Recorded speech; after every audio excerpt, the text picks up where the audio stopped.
দিল্লির একজন দরবেশ, লোকটা আল্লাহওয়ালা দিনদার সবাই জানে। হঠাৎ করে লোকটা একদিন রাস্তার উপরে প্রকাশ্য, একদিন না অনেক দিন ধরে লোকটা বলছে, তুই আমার খোদা না আর আমি তোর বান্দা না, তোর বান্দিগি করবই না।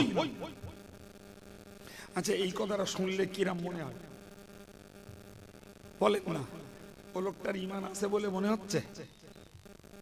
জোরে বলে, আমার কথা বুঝতে পেরেছে? এই যে আল্লাহওয়ালা দিনদার লোক সবাই জানতো, সেই লোকটা হঠাৎ করে বলছে যে তুই আমার খোদা না আর আমি তোর বান্দা না, ফলে তোর বান্দেগি আমি করতে রাজি নই। একদিন না দুদিন না একাধারে বলতে বলতে যখন বিষয়টা চারিদিকে চালু হয়ে গেছে, তো লোকেরা তাকে ধরেছে যে তুমি এমন কথা কেন বলছো? তুমি একটা ভালো মানুষ, আল্লাহওয়ালা লোক, দিনদার লোক, এমন কথা কেন বলছো? তুমি তো কাফের হয়ে গেছো। তাদের মুখের উপরে জেদ করে একই কথা বলছে, তুই আমার খোদা না আর আমি তোর বান্দা না, ফলে তোর বান্দিগি করতে আমি রাজি নই। শেষ পর্যন্ত লোকটাকে ধরে দিল্লির মসনদের কাজীর কাছে নিয়ে গেছে। কাজীর সামনে যে যখন মোকদ্দমাটা দায়ের করা হলো লোকটার এগেনস্টে, তুমি কি এরকম বলেছো? বলে হ্যাঁ অবশ্যই বলেছি, আরো বলবো বলে আবার তাই বলছে। কাজী সাহেব তাকে বোঝালেন যে তুমি এমন করে কেন কুফরির পথ বেছে নিচ্ছ? তুমি তো ভালো লোক, আল্লাহওয়ালা লোক, তুমি এমনটা কেন বলছো? জি, কাজী সাহেব ঘোর কাটাতে পারলেন না, তাকে উপদেশ দিলেন। বেচারা আবারও বলল, তুই আমার খোদা না, আমি তোর বান্দা না, আমি তোর বান্দিগি করতে রাজি নই। কাজী সাহেব যখন তখন এখন কাজীর পথ দুটো খোলা, হয় লোকটা তওবা করবে, না হলে লোকটার হত্যা করতে হবে। ঠিক কিনা বলেন? লোকটা দুটো রাস্তা, হয় তওবা করবে না হলে কি করবে? সম্মানিত ভাইরা আমার, দরবেশ কাজী সাহেবের জ্ঞানের গভীরতা বুঝে নিয়ে বললেন, ও কাজী সাহেব, ও কাজী সাহেব, আপনার বিচার করার ক্ষমতা আমার নাই, আর আপনি আমার বিচার করবেন এই অধিকারটাও আপনার দেওয়া হয়নি। আমি যা বলছি ঠিকই বলছি, ওই কথা আমি কাউকে বলি না, ও কথা আমার মালিক আল্লাহকে বলি না, ও কথা আমি আল্লাহকে বলি না, আমি ও কথা বলছি আমার নফসটাকে।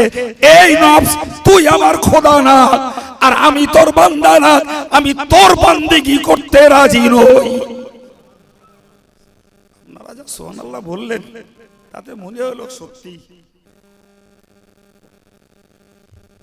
কেন? আমার আল্লাহ বলেছে, কাজী সাহেব, আমার আল্লাহ বলেছেন যে মানাদাল্লাহু মিম্মান ইত্তাবাআ হাওয়াহু, যে লোকটা তার মন পূজা করে ওই লোকটাকে আল্লাহ গোমড়া করে দেয়। জি, আরো আল্লাহ বলেছেন, আফারাআইতা মান ইত্তাখাযা ইলাহাহু হাওয়া, ওগো নবী তুমি কি দেখোনি যে লোকটা তার মনটারে আরেক খোদা বানিয়েছে? ও কাজী সাহেব, এই জন্য আমার মনকে, আমার নফসকে বলেছি তুই আমার খোদা না, তুই আমার খাওয়া পরা দিস না, তুই আমার হায়াত দিসনি, তুই আমার বাঁচিয়ে রাখিসনি, সুতরাং তুই আমার খোদা না আর আমি তোর বান্দা নই, ফলে আমি তোর কথায় গোলামি করতেও রাজি নই। কাজী সাহেব সহ তাকে নিয়ে যারা মোকদ্দমা দায়ের করলো, সব লজ্জা অবনত মস্তকে ফিরে গেল আর বলল, দরবেশ দরবেশের জায়গায় আছে, আমরা দরবেশকে চিনতে পারিনি। কথা আল্লাহ বলেছেন যে যারা যারা নিজের মনকে আরেক খোদা বানিয়েছে, মানিত্তাখাযা ইলাহাহু হাওয়া, ইলাহ মানে মাবুদ, হাওয়া মানে তার ইচ্ছা, তার প্রবৃত্তিটাকে আরেক খোদা বানিয়েছে। প্রিয় ভাইরা, আমার দেশ ও সমাজে जितना लोग कुरान माने ना, धर्म माने ना, इस्लामी आचरण करे ना, एरा मुखे बोले আল্লাহ আমার খোদা, আল্লাহ আমার হায়াতের মালিক, আল্লাহ আমার মৌতের মালিক, আল্লাহ আমার রুজির মালিক, আল্লাহ আমার রোগ দেওয়ার মালিক, আল্লাহ আমার সুস্থ করার মালিক, কিন্তু মূলত এরা মনটারে আরেক খোদা বানিয়েছে। মুখে বলছে আল্লাহ খোদা, আর এদের কার্যত খোদা বানিয়েছে এরা কারে? চিল্লে বলে মন। সুতরাং ও মৌলানা কি বললো, হাফেজ কি বললো, ইমাম কি বললো, কোরআন কি বললো, ওসব পরোয়া ওদের কাছে নেই। ওর কাছে পরোয়া ওর মন খোদা যা বলবে তাই করবে। কি গো, আর ওই মন খোদার পুজো করে ওই জাহান্নামের সেই গয় কূপে বলেন বলেন পড়তে হবে। সে কূপে কি রয়েছে বলেছি বাবা? রক্তপুঞ্জ, আর রক্তপুঞ্জ ছাড়াও ঘা থেকে আসে যারে আমরা কষানি বলি। কি বলে ওরে? রক্তও না পুঁজও না, একটা রস বেরোয় না, ওই রস জমা হওয়ার জায়গা ওই গয়কূপ।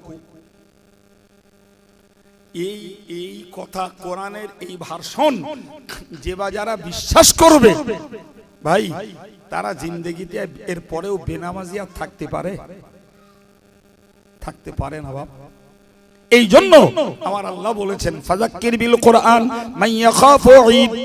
ও নবী, কোরআন দ্বারা উপদেশ দাও ওদেরকে যারা আমি যে ভয়গুলো দেখিয়েছি ওই ভয়গুলো যারা করে।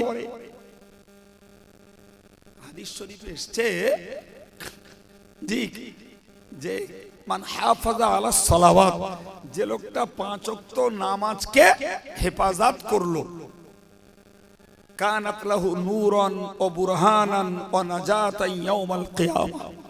প্রিয় নবী বললেন ওই নামাজ তার জন্য নূর, ওই নামাজ তার জন্য দলিল, ওই নামাজ তার জন্য নাজাতের ওসিলা।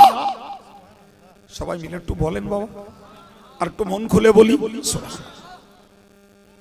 তাহলে নামাজটার যত্ন নেওয়া আমাদের লাভ না লস? লাভ। আমরা অনেকে মনে করি শুধু সওয়াব তো হবে ওতে, তাছাড়া কি? ভাইরে, ব্যাখ্যা আপনাকে দেবো না আমি শুধু এইটুকু আপনাদেরকে বোঝাচ্ছি। এ নামাজের ভেতরে, এ নামাজের মধ্যে আমাদের রুজি রয়েছে, এ নামাজের মধ্যে আমাদের মুসিবত থেকে মুক্তি আছে, এ নামাজের মধ্যে আমাদের জন্য বিপদ মুক্তি রয়েছে, এ নামাজের মধ্যে রয়েছে আমাদের জন্য আরো অনেক উপকার, অনেক কল্যাণ।